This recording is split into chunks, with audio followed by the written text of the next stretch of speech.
Hello, hello, my spooky seekers, and welcome to episode 3 of Haunted Ohio podcast with me, LeeAnn Fissel. This episode, we're going to venture to Cleveland, Ohio, and talk about Franklin Castle. This structure is said to be extremely haunted, and it certainly has a storied past.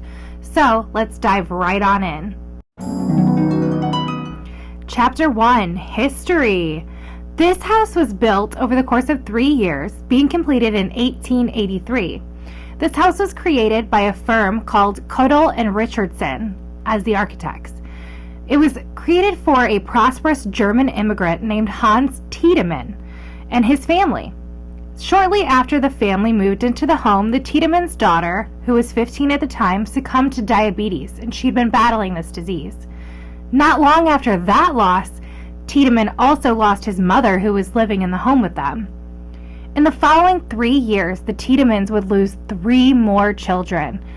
That's suspicious. Maybe. I don't know. What do you think? It's said that Tiedemann started doing construction on the house and adding gargoyles and soffits and rooms and all kinds of crazy stuff to distract his wife from the tragedies that they've been going through. That reminds me of another haunted mansion, the Winchester Mansion, where she was building all these rooms, and that was to confuse spirits, but that's a whole nother story, and it's a good one. So if you haven't heard of it, look it up. So cool. So the extra rooms that they were building may have possibly been used for bootlegging during Prohibition, when we had to hide our libations. All of this extra attention to the facade of the house gave it the castle-like appearance with the gargoyles and all of that, Gothic type of architecture. Yeah, so that's why it's called the Franklin Castle. Sadly, Louise died in 1895 of liver disease, and her husband sold the mansion the next year to the Mulhauser family. By 1908, no member of the Tiedemann household was left, and his fortune was left to no one. The house ended up functioning as a German cultural society from 1921 to 1968. It's actually rumored that it may have been a nest for Nazi spies. After that, the home was sold to James Romano and his family. That family did report some strange findings, and we'll get into that later. Then the house was purchased by Sam Muscoletto, who was wanting to turn the house into a church. And to fund this church, Sam held haunted houses and overnight adventures that people paid for. And I don't know if I think that that makes much sense. If you're turning it into a church, that feels a little conflicting to me personally. In 1984, Judy Garland's 5th husband purchased the home and did a bunch of renovations on the house, and he decided to sell it in 1994. From 94 to 99, the house sat vacant, and after that, it just kind of switched hands through different companies and owners. Currently, it's said to be owned by Oh Dear Productions or a tapestry artist. I couldn't get an exact answer on that, but that's the history of the Franklin Castle as far as I could find it. Chapter 2, the Tiedemanns. So some people have claimed that Mr. Tiedemann may not have been just a wealthy banker and grocery store owner. I don't really know what he did with the grocery stores, but he did something with grocery stores. He was wealthy. But possibly he may have been an abuser or a murderer even. This is mostly due to the amount of children that they lost in such a short time, but I have to say, for that era, that is not completely out of the realm of possibility. Especially if they had a child with diabetes, they may have had children that were not the healthiest, and that was hard to battle back then. Ghost encounterers have described hearing a baby crying and seeing a woman standing in a window upstairs. Some people believe that that's Louise, Tiedemann's wife, standing in the window, and that maybe the baby cries are of their children.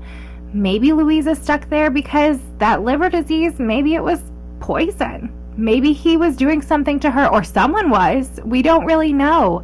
Maybe the children are there and sad because of trauma. No one really knows.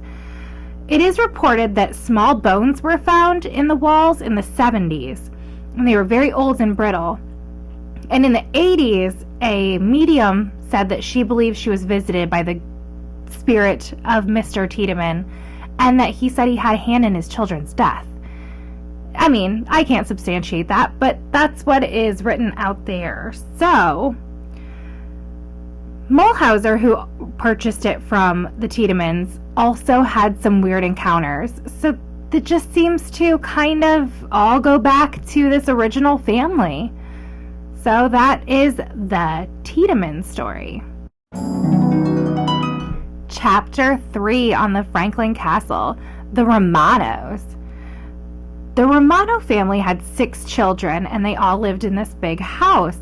Their youngest children said that they encountered a ghost of a young female on the 3rd floor of the house only 2 days after moving in.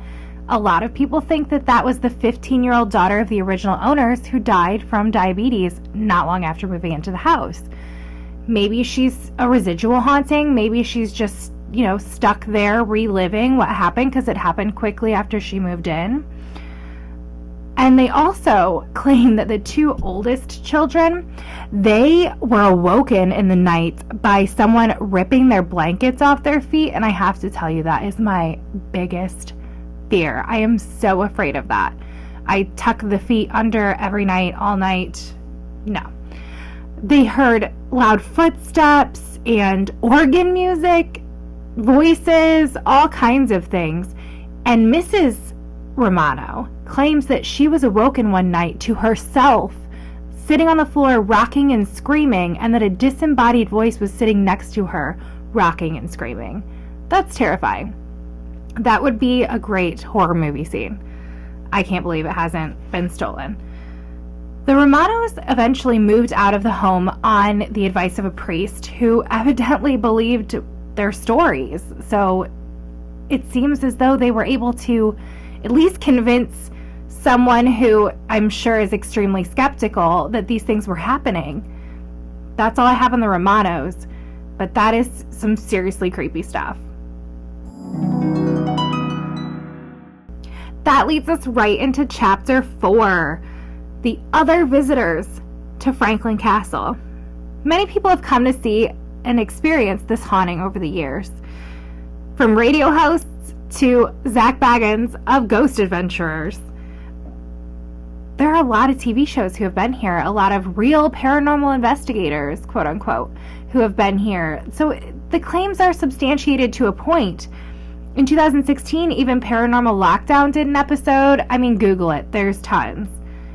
There's a radio host that went there, and he claims that someone pulled his tape recorder from his hands and threw it down the stairs. Like, that's crazy. That's poltergeisty type activity. That's dark energy, in my opinion. Not something you really want to mess with. There are people who say they've been attacked by the ghosts. There are welts and scratches left. All of the TV shows that have gone have reported some degree of activity. And mostly anyone that goes there reports some feeling, some activity, but they don't feel safe. One person said that they thought the house was shaking, and they went outside thinking it was an earthquake, and it was the only house shaking. Chandeliers swinging, things flying off the walls, just real poltergeisty, scary, like you would imagine from the movie Poltergeist happening. Just craziness. So in summation, this is a really scary place. I would love to go. You cannot go in anymore, but you can drive by, and they also do ghost tours. I'm sure in the spooky season that's more of a thing, even though for me the spooky season is all the time. That's all I have on the Franklin Castle for you guys. Next week, we are going to be right in my backyard looking into the Republic ghost train. Republic is a teeny tiny little town, and this tragedy happened here many, many, many years ago. So we're going to go into that, the haunting, the story, the history, just like we always do. So this has been Haunted Ohio Podcast with LeeAnn Fissel. Thank you for tuning in, and until next time, stay spooky.